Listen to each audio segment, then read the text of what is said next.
Hello दोस्तों, good morning. स्वागत है एक बार फिर से आप सभी का एमजेटी एजुकेशन में। दोस्तों आज है 25 नवंबर। आज की वीडियो में हम लोग बात करेंगे 25 नवंबर 2023 के मोस्ट इंपॉर्टेंट करंट अफेयर के क्वेश्चंस के बारे में। पूरी वीडियो ध्यान से देखिएगा। पूरी वीडियो रिवीजन के साथ और डिटेल के साथ समझाई गई है। तो अगर आपको ये वीडियो पसंद आएगी तो इसे लाइक और शेयर भी ज़रूर करना। चलिए शुरुआत करते हैं। सबसे पहले कल का रिवीजन करेंगे। रोजाना की तरह हम लोग पहले एक दिन पहले का रिवीजन करते हैं, उसके बाद आज की करंट अफेयर देखते हैं। तो कल हम लोगों ने पढ़ा था कि गुजरात राज्य सरकार ने घोल मछली को अपना राजकीय मछली घोषित किया है। संयुक्त राष्ट्र लेखा परीक्षक पैनल का उपाध्यक्ष अभी अपने भारत के जो कैग हैं, comptroller and auditor general of India Girish Chandra Murmu ji, इनको नियुक्त किया गया है। और अभी हाल ही में मार्टिन फ्रीमैन को एमी पुरस्कार 2023 में सर्वश्रेष्ठ अभिनेता का अवार्ड मिला है। इसके अलावा मेघालय राज्य सरकार ने जल संरक्षण जागरूकता के लिए वाटर स्मार्ट किड अभियान शुरू किया है। संयुक्त सैन्य अभ्यास अस्त्र हिंद का दूसरा संस्करण शुरू हो चुका है। ये ऑस्ट्रेलिया में इस बार हो रहा है। और राष्ट्र का कपड़ा कहे जाने वाले शंभू कुमार कासीवाल के जीवन पर एक पुस्तक आई हुई है। इस पुस्तक का नाम है थ्रेड बाय थ्रेड। इसको लिखा किसने है? इसको लिखा है, यहाँ पर गलती से शंभू कुमार कासीवाल लिख उठा है, इसे सत्य सरन ने लिखा है। सत्य सरन ने लिखा हुआ है। ये तो इनके ऊपर पुस्तक आई हुई है, ठीक है जी। इसके अलावा कल हम लोगों ने पढ़ा था कि अभी एक रिपोर्ट आई है जिसमें दुनिया के सबसे महंगे खुदरा बाजार की लिस्ट आई है। इसमें टॉप 25 में इकलौता भारत का बाजार है। कौन सा बाजार है?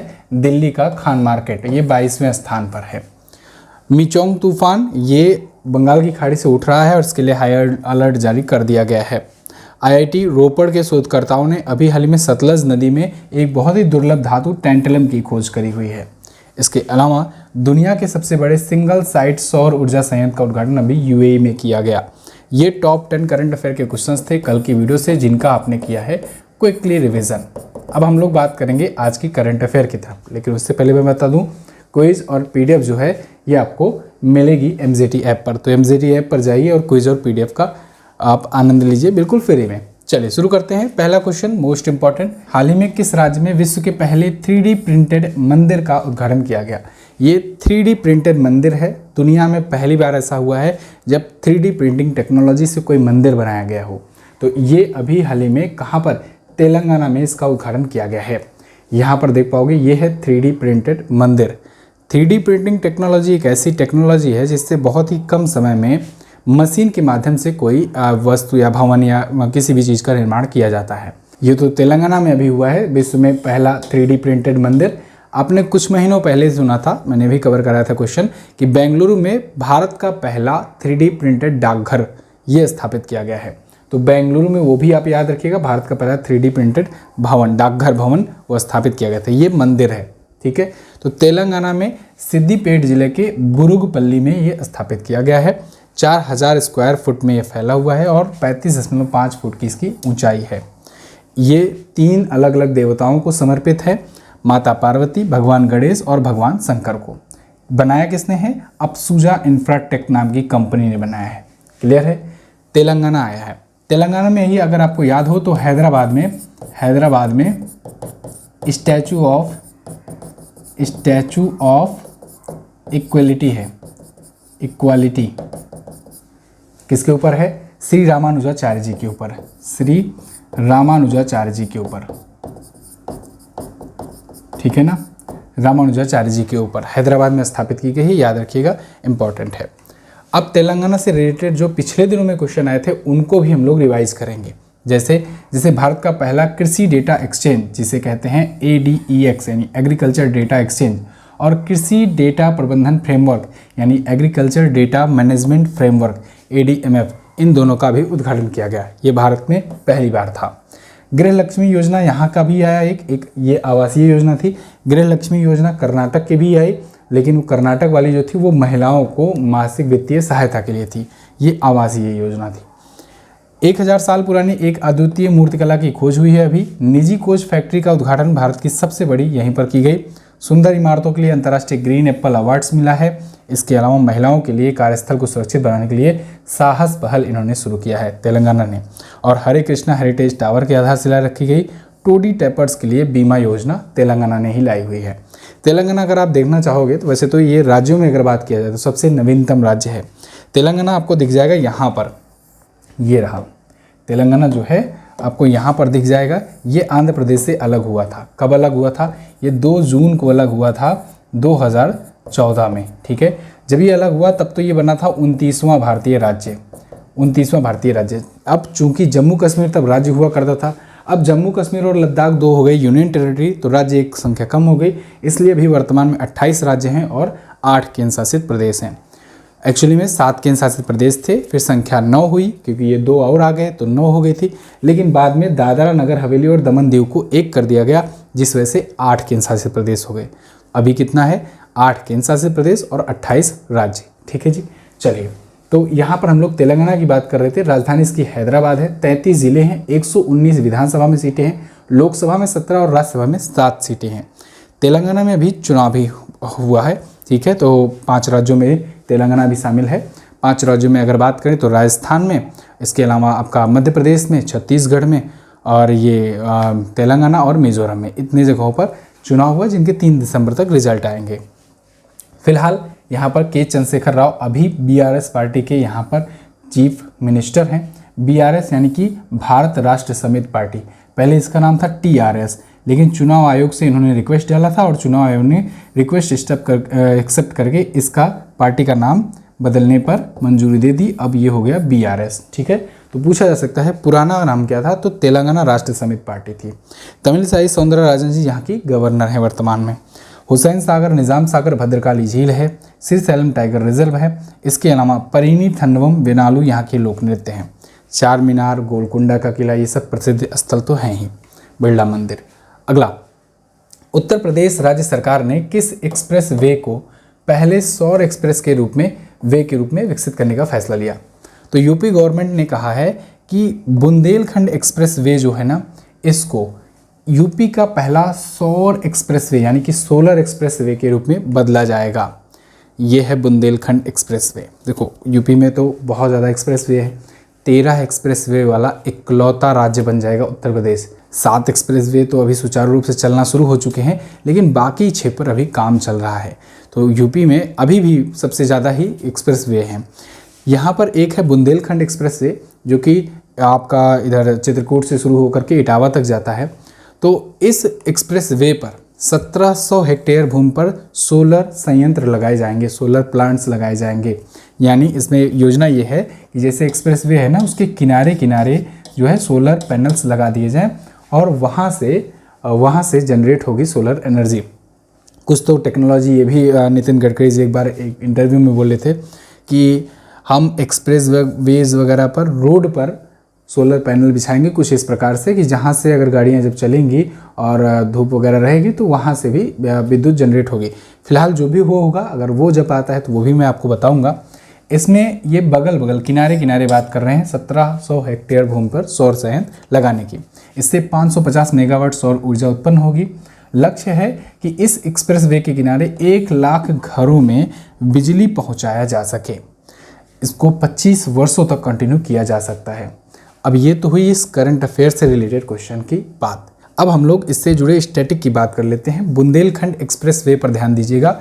ये एक्सप्रेस वे उत्तर प्रदेश में है, खास करके उत्तर प्रदेश की परीक्षा जो तैयारी कर रहे हैं, जैसे यूपीपीसीएस, आरओ अभी एग्ज़ाम बहुत ज़्यादा चर्चे में है, तो उनके लिए तो ये बहुत इंपॉर्टेंट है। मैं एक सलाह दूंगा आपको, जितने भी एक्सप्रेस वेज हैं वो कहाँ से स्टार्ट होते हैं, कितनी लंबाई के हैं, कहाँ पर जाकर के ख़त्म होते हैं, कितने ज़िले कवर होते हैं उसके तहत, उसको अच्छे से पढ़ लीजिए। सभी एक्सप्रेस वे एक ना एक क्वेश्चन बन जाएगा। उसमें ये भी पढ़िएगा कि कब कौन से मंत्री या मुख्यमंत्री ने या प्रधानमंत्री ने कहाँ पर जाकर के उसका उद्घाटन किया। जैसे मैं आपको बताऊं, यहाँ पर बुंदेलखंड एक्सप्रेसवे की अगर बात करें तो इसका प्रधानमंत्री मोदी जी ने फरवरी 2020 में चित्रकूट जिले में जाकर के उद्घाटन किया था। ये चित्रकूट से इटावा तक जाता है, 296 किलोमीटर का है और 4 लेन एक्सप्रेसवे है। ये तो बुंदेलखंड है। ऐसे मैं अगर बात करूं पूर्वांचल एक्सप्रेसवे की, तो पूर्वांचल एक्सप्रेसवे जो अभी चल रहा है ये लखनऊ से गाजीपुर तक है और इसका उद्घाटन सुल्तानपुर में किया था पीएम मोदी जी ने। ऐसे ही मैं अगर बात करूं गंगा एक्सप्रेसवे, उत्तर भारत का सबसे लंबा माना जाता है एक्सप्रेसवे। गंगा एक्सप्रेसवे जो है ये सबसे लंबा है और इसका उद्घाटन शाहजहाँपुर में, शाहजहाँपुर भी एक जिला है उत्तर प्रदेश में, वहाँ पर किया गया था। तो ऐसे एक्सप्रेसवेज हैं, ठीक है। और आगरा यमुना एक्सप्रेस ये तो बहुत पहले ही से ही है। अगला, हाल ही में सुप्रीम कोर्ट की पहली महिला जज फातिमा बीबी का निधन हो गया। ये किस राज्य की पूर्व राज्यपाल हैं? तो सुप्रीम कोर्ट की पहली महिला जज थी फातिमा बीबी। ये आपने स्टैटिक में ज़रूर पढ़ा होगा कभी ना कभी। तो इनका निधन हो गया है। ये सुप्रीम कोर्ट की पहली महिला जज तो थी ही थी, अपने अंतिम समय में ये राज्य की, कौन से राज्य की, तमिलनाडु राज्य की ये राज्यपाल भी रहती। तो तमिलनाडु राज्य की पूर्व राज्यपाल और सुप्रीम कोर्ट की पहली महिला जज बनने वाली फातिमा बीबी जी का निधन हो गया है। एक बात मैं क्लियर कर दूं, बहुत ही ध्यान से देखिएगा, इसमें लोग बहुत कंफ्यूज होते हैं और बार बार गलती करते हैं। ये सुप्रीम कोर्ट की पहली महिला जज थी, ना कि मुख्य न्यायाधीश थी, ठीक है ना। सुप्रीम कोर्ट में आपको पता होगा 33+1 आज के टाइम पर 34 न्यायाधीश होते हैं। 33 तो न्यायाधीश होते हैं, एक चीफ जस्टिस होता है। वर्तमान में चीफ जस्टिस कौन है, DY चंद्रचूड़ जी हैं। 33 और न्यायाधीश होते हैं, तो उन्हीं 33 न्यायाधीशों में से ऐसे ही एक समय में, अपने समय में ये थी, ठीक है, फातिमा बीबी। एक और क्वेश्चन में लोग कन्फ्यूज रहते हैं, लीला सेठ। लीला सेठ जी जो थी वो हाई कोर्ट की चीफ जस्टिस बनने वाली पहली महिला बनी थी। अगर पूछा जाए हाई कोर्ट में जस्टिस बनने वाली पहली महिला, तो ये बनी थी। कोई महिला जो हाई कोर्ट में न्यायाधीश बनी हो तो ये थी, और कोई महिला सुप्रीम कोर्ट में जो न्यायाधीश बनी हो वो भी ये थी। ये चीफ जस्टिस नहीं बनी थी, लेकिन चीफ जस्टिस बनने वाली पहली महिला मुख्य न्यायाधीश कहाँ की, हाई कोर्ट की कौन बनी थी, वो लीला सेठ थी। ये फातिमा बीबी थी। एक चीज़ और, अगर सुप्रीम कोर्ट की पहली महिला मुख्य न्यायाधीश के बारे में पूछा जाए तो आप बताइएगा, अभी तक तो नहीं बनी है, लेकिन जस्टिस बीबी नागरत्ना दिख रहा है, जस्टिस बीबी नागरत्ना, ठीक है, नागरत्ना जो हैं ये बनेंगी 2027 में, फरवरी में बनेंगी, ठीक है। इनका नाम आप याद रखना। फिलहाल इनके बारे में अगर बात करते हैं तो ये किसी भी अब एशिया में किसी देश में सुप्रीम कोर्ट में, किसी भी देश के सुप्रीम कोर्ट में जज के रूप में आने वाली भी ये पहली महिला थी। तो ये सभी फैक्ट्स हैं इनसे रिलेटेड, ठीक है। आगे बढ़ते हैं। तो ये राज्यपाल अगर पूछा जाए तो आप तमिलनाडु बताएंगे, ये तमिलनाडु की पूर्व राज्यपाल थी। अगला, भारत और किस देश के बीच संयुक्त सैन्य अभ्यास सूर्य किरण 17 हुआ। तो सूर्य किरण 17 जो है भारत और नेपाल के बीच में होता है। इस बार उत्तराखंड में हुआ है, पिछली बार नेपाल में हुआ था, इस बार उत्तराखंड में हुआ है। उत्तराखंड के पिथौरागढ़ में, कहाँ पर, पिथौरागढ़ में इस बार आयोजन इसका हुआ है, ठीक है। भारत और नेपाल के बीच में होता है सूर्य किरण। मैंने आपको एक बार बहुत पहले ट्रिक भी बताई हुई थी कि सूर्य की किरणें कहाँ से निकलती हैं। बचपन में आप चित्र बनाते थे ना, हिमालय के पीछे से ऐसे निकलता हुआ, और हिमालय कहाँ पर है, नेपाल में है। तो आप इसको ट्रिक से याद कर सकते हो कि सूर्य किरण भारत और नेपाल से होता है, ठीक है। तो इसका ये 17वां संस्करण है। कौन सा, 17वां संस्करण है, जो कि कहाँ हो रहा है, पिथौरागढ़ में हो रहा है, और ये 24 नवंबर से शुरू हो गया है, 7 दिसंबर तक चलेगा। अच्छा, पिछला जो संस्करण हुआ था 16वां, ये कहाँ हुआ था, ये नेपाल में हुआ था, नेपाल में हुआ था पिछला वाला। और इससे भी पहले यानी 15वां पूछा जाए तो 15वां फिर हुआ था पिथौरागढ़ में ही, उत्तराखंड में, ठीक है। तो 15वां और 17वां यहाँ पर हुआ। चलिए आगे, कुछ और सैन्य अभ्यास हैं, इनको हम लोग रिकॉल करेंगे। आस्त्रे हिंद के बारे में कल हम लोगों ने बात किया था, ऑस्ट्रेलिया और भारत के बीच में पर्थ में हुआ। एक्स संप्रीति जो है, ये एक्सरसाइज संप्रीति भारत बांग्लादेश के बीच में होता है। इसके अलावा बोंगो सागर भी हम लोग करते हैं, इससे बोंगो सागर भी हम लोग करते हैं भारत और बांग्लादेश से, ठीक है ना। ये अभी उमरेई में हुआ एक्स संप्रीति। युद्ध अभ्यास भारत और अमेरिका के साथ में होता है, और भारत अमेरिका और वो ऑस्ट्रेलिया और जापान ये सब मालाबार भी करते हैं। इसके अलावा आसियान सैन्य अभ्यास आसियान के 10 सदस्य देश किए। त्रिशूल भारतीय वायुसेना ने किया। Bright Star Bharat, America, Qatar, Saudi Arab, मिस्र और इजिप्ट ने काहिरा एयरबेस में किया, इजिप्ट में। सिम्बैक्स हम लोगों ने भारत और सिंगापुर के साथ हुआ। वरुण जो हुआ ये भारत फ्रांस के साथ। असिंडेक्स भारत ऑस्ट्रेलिया, और तरंग शक्ति भारत में होगा अगली बार। अगला, IGNCA द्वारा लॉन्च की गई पुस्तक मैपिंग ऑफ द आर्काइव्स, इसके लेखक कौन हैं।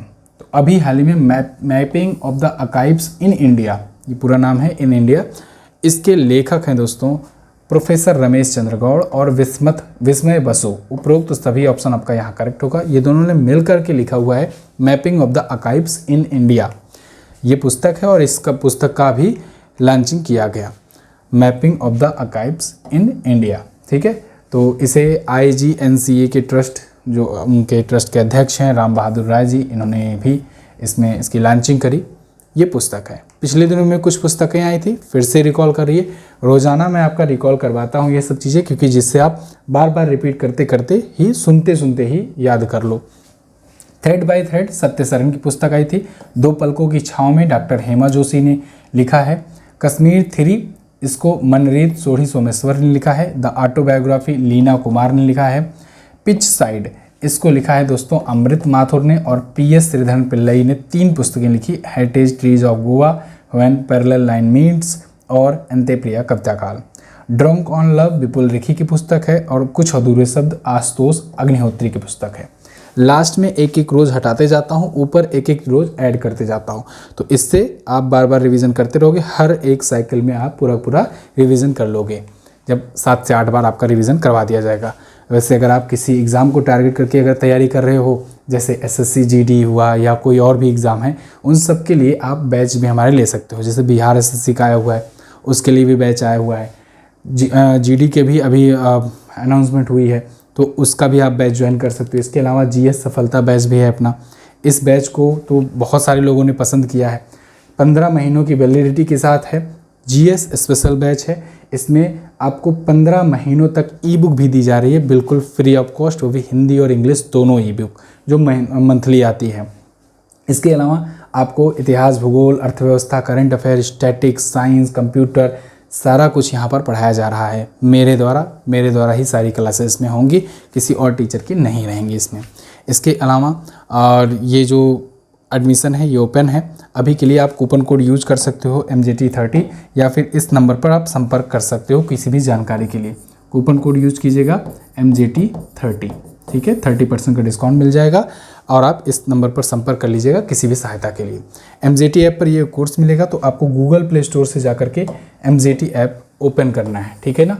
MJT ऐप पर ही सारी चीज़ें मिलेंगी। बहुत सारे फ्री कंटेंट भी है, तो आप फ्री कंटेंट से भी पहले रीड कीजिए। मैं तो आपको यही कहूँगा, एप्लीकेशन डाउनलोड करो, जाओ देखो उसमें जितने फ्री कंटेंट है उनको पूरी तरीके से कंज्यूम कर लो। उसके बाद अगर आपको लगे कि और स्पेशल तैयारी करनी चाहिए, तब आप पेड बैच की तरफ जाओ। आगे BBC द्वारा जारी 2023 की दुनिया की सबसे प्रेरक और प्रभावशाली महिलाओं की लिस्ट में कितनी भारतीय महिलाएं शामिल हैं? तो BBC ब्रिटिश ब्रॉडकास्ट कॉरपोरेशन, इसके द्वारा अभी हाल ही में 2023 में दुनिया में सबसे ज़्यादा इन्फ्लुएंसर महिलाओं की, विमेंस की लिस्ट निकाली गई। तो इसमें टॉप 100 की लिस्ट निकाली गई है। अब इन टॉप 100 में 4 भारतीय भी हैं। ये 4 भारतीय हैं, इसलिए बी ऑप्शन आपका करेक्ट होगा। इसमें 3 तो पूरी तरीके से भारतीय हैं, और एक जो हैं वो तिब्बतीय कह सकते हैं, उनको तिब्बतीय मूल की हैं। तो देखिए इसमें दिया मिर्ज़ा हैं। दिया मिर्ज़ा आप जानते हो, अभिनेत्री रह चुकी हैं। क्रिकेटर हरमनप्रीत कौर हैं। फोटोग्राफर हैं आरती कुमार राव। और एक तिब्बतीय बौद्ध नन हैं ज्योत्सना तेंजिंग पाल्मो। तो ये 4 जो हैं भारतीय महिलाएं इस टॉप 100 में शामिल हैं। अब इस टॉप 100 को आपको याद करने की ज़रूरत है नहीं। इसमें मिशेल ओबामा और भी बहुत मतलब फेमस जो वर्ल्ड की पॉपुलर हैं सेलिब्रिटीज़, वो सभी शामिल हैं इसमें। ब्रिटिश ब्रॉडकास्ट कॉरपोरेशन की बात करें तो लंदन में इसका हेडक्वार्टर है। आगे हाल ही में किसने निवेशक जोखिम न्यूनीकरण को बढ़ाने के लिए IRRA प्लेटफॉर्म लॉन्च किया, एरा प्लेटफॉर्म लॉन्च किया? इसे लॉन्च किया है दोस्तों किसने? माधवीपुरी बुच ने। माधवीपुरी बुच कौन है? नाम अगर आपको याद आ रहा हो, ये सेबी की पहली महिला बनी थी। सेबी की पहली महिला अध्यक्ष बनी थी, ठीक है ना। सेबी की पहली महिला अध्यक्ष बनी थी। इनका नाम आप याद रखिएगा, क्योंकि पहली महिला अध्यक्ष पूछा जाए, जहाँ भाई पहला लग जाए समझ लो इम्पोर्टेंट हो गया। तो ये पहली महिला लग जाए तो और इम्पोर्टेंट हो गया। तो पहली महिला अध्यक्ष हैं ये सेबी की, अभी वर्तमान में भी अध्यक्ष हैं। तो इन्होंने ही अभी सेबी की हैसियत से लॉन्च किया है इरा को। IRRA यानी कि इरा है क्या? इसका मतलब है इन्वेस्टर रिस्क रिडक्शन एक्सेस। नाम से ही स्पष्ट है कि जो इन्वेस्टर हैं उनका रिस्क कम करके कैसे उनको एक्सेस दिया जा सके, इसके लिए है ये इरा प्लेटफॉर्म। तो BSE में यानी कि बॉम्बे स्टॉक एक्सचेंज में इसे लॉन्च किया गया है। एक है BSE, एक है NSE, Bombay stock exchange, national stock exchange. BSE आप जानते हो एशिया का सबसे पुराना स्टॉक एक्सचेंज है। 1875 में इसकी स्थापना हुई थी। एशिया का सबसे पुराना स्टॉक एक्सचेंज है। NSE जो है नेशनल स्टॉक एक्सचेंज, ये BSE का हेडक्वार्टर कहाँ है? मुंबई में। NSE का नई दिल्ली में, ठीक है ना। BSE का जो मार्केट है उसे कहते हैं सेंसेक्स, NSE का जो है उसे कहते हैं निफ्टी। तो आज आप देखते हो ना अखबारों में कि सेंसेक्स इतना उठा, निफ्टी इतना गिरा, वगैरह वगैरह, वो यही है। तो BSE में अभी ये लॉन्च किया है किसने? सेबी ने। सेबी यानी कि securities and exchange board of India. ये हर्षद मेहता स्कैम के बाद 1992 में पावर में आई, हालांकि स्थापित तो 1988 में ही हो गई थी। 1992 में ये पावर में आई। माधवी पुरीबुच इसके वर्तमान में और पहली महिला अध्यक्ष के रूप में काम कर रही हैं। हेडक्वार्टर इसका मुंबई में है, ठीक है, सेबी का। ये एक ऐसी बॉडी है, एक ऐसी रेगुलेटरी बॉडी है जो शेयर मार्केट में क्या उथल पुथल चल रहा होता है उनको रेगुलेट करती है, उनके लिए नियम कानून बनाती है। अगला क्वेश्चन है, आईसीसी ने वेस्टइंडीज के खिलाड़ी मार्लन सैमुअल्स पर कितने साल का प्रतिबंध लगाया? तो मार्लन सैमुअल्स पर 6 सालों का प्रतिबंध लगा दिया गया है आईसीसी के द्वारा। वेस्टइंडीज के ये खिलाड़ी हैं मार्लन सैमुअल्स, याद है ना। तो आईसीसी ने इन्हें करप्शन के कोड में पाया हुआ है लिप्त, और इसकी वजह से इन पर बैन लगाया है, लेकिन थोड़ा सा लेट कर दिया आईसीसी ने 6 साल का बैन तो लगाया, लेकिन 6 साल का बैन अब जाकर लगा रहे हैं ये भाई साहब 2020 में ही इंटरनेशनल क्रिकेट से रिटायरमेंट ले चुके हैं। तो इन पर 6 साल का बैन लगा दिया गया है आईसीसी के द्वारा कि अगले 6 साल तक आप खेल नहीं पाओगे। ये कहें हम तो 2022 में ही संन्यास ले लिए हैं, तो आईसीसी ने भी कहा चलो ठीक है ले लियो, तो कोई बात नहीं, बेइज्जती तो आपकी कर ही दे रहे हैं। आप दुनिया भर में इसलिए तो फेमस हो गए कि आप एंटी करप्शन कोड के उल्लंघन कर रहे थे और उसमें दोषी पाए गए हो। एंटी करप्शन कोड में मोटा मोटा ये समझो कि फिक्सिंग कह सकते हो, फिक्सिंग का छोटा रूप कह सकते हो, ठीक है ना, पूरी तरीके से फिक्सिंग नहीं। तो इन पर आईसीसी द्वारा ईसीबी कोड के तहत करप्शन के लिए सितंबर में 2021 में 4 आरोप लगाए गए थे, और फिर जाकर के अभी अगस्त में 2023 में ये आरोप सिद्ध पाए गए। तो इस वजह से इन पर लगा है बैन। अगला 25 और 26 नवंबर 2023 को कहां पर कंबाला प्रतियोगिता का आयोजन किया गया? तो दोस्तों कंबाला प्रतियोगिता ये बहुत ही फेमस प्रतियोगिता है, ये कर्नाटक में होती है। तो इस बार कर्नाटक की राजधानी बेंगलुरु में हो रही है कंबाला, ठीक है ना, कंबाला कर्नाटक से। ये भैंस दौड़ प्रतियोगिता होती है। इसमें किसान होता है, किसान धान के खेत में भरे हुए पानी के कीचड़ वाले खेत में भैंस को दौड़ाता है।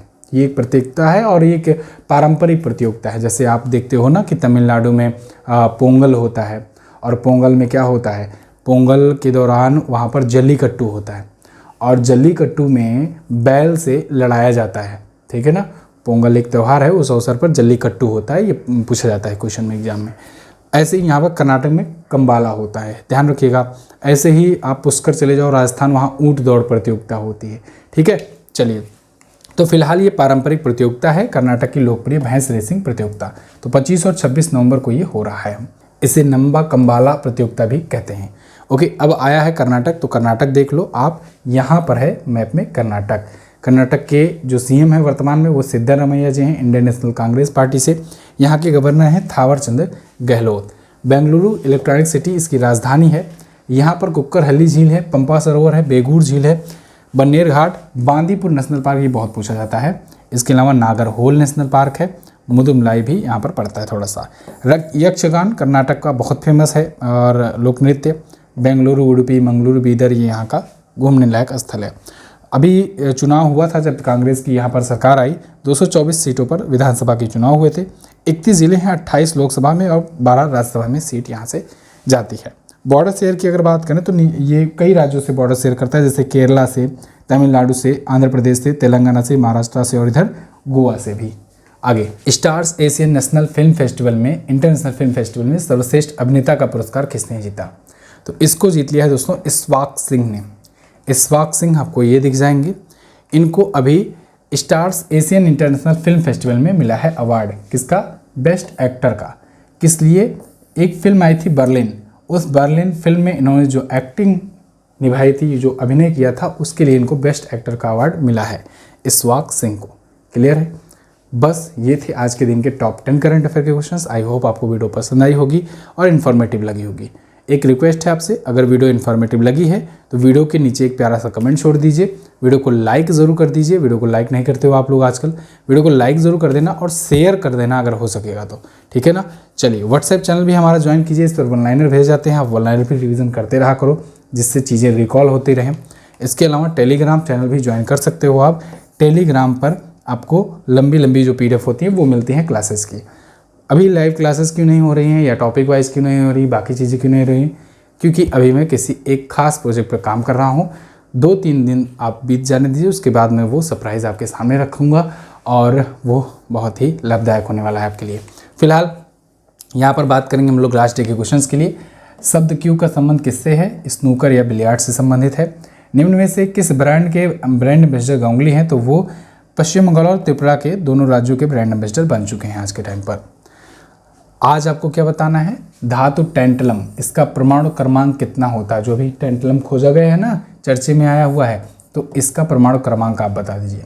इसके अलावा किस अभिनेत्री ने एमी पुरस्कार 2023 में सर्वश्रेष्ठ अभिनेत्री का पुरस्कार जीता हुआ है? चलिए, बहुत बहुत धन्यवाद यहाँ तक वीडियो देखने के लिए। क्विज और पीडीएफ आप प्राप्त कीजिए यहाँ से MGT ऐप से। MGT ऐप से ही हमारे वीडियो कोर्सेज प्राप्त कर सकते हैं। किसी भी सहायता के लिए व्हाट्सएप कर सकते हैं। मैं मिलूंगा आपसे अगले दिन की वीडियो में। तब तक के लिए नमस्कार, जय हिंद, वंदे मातरम।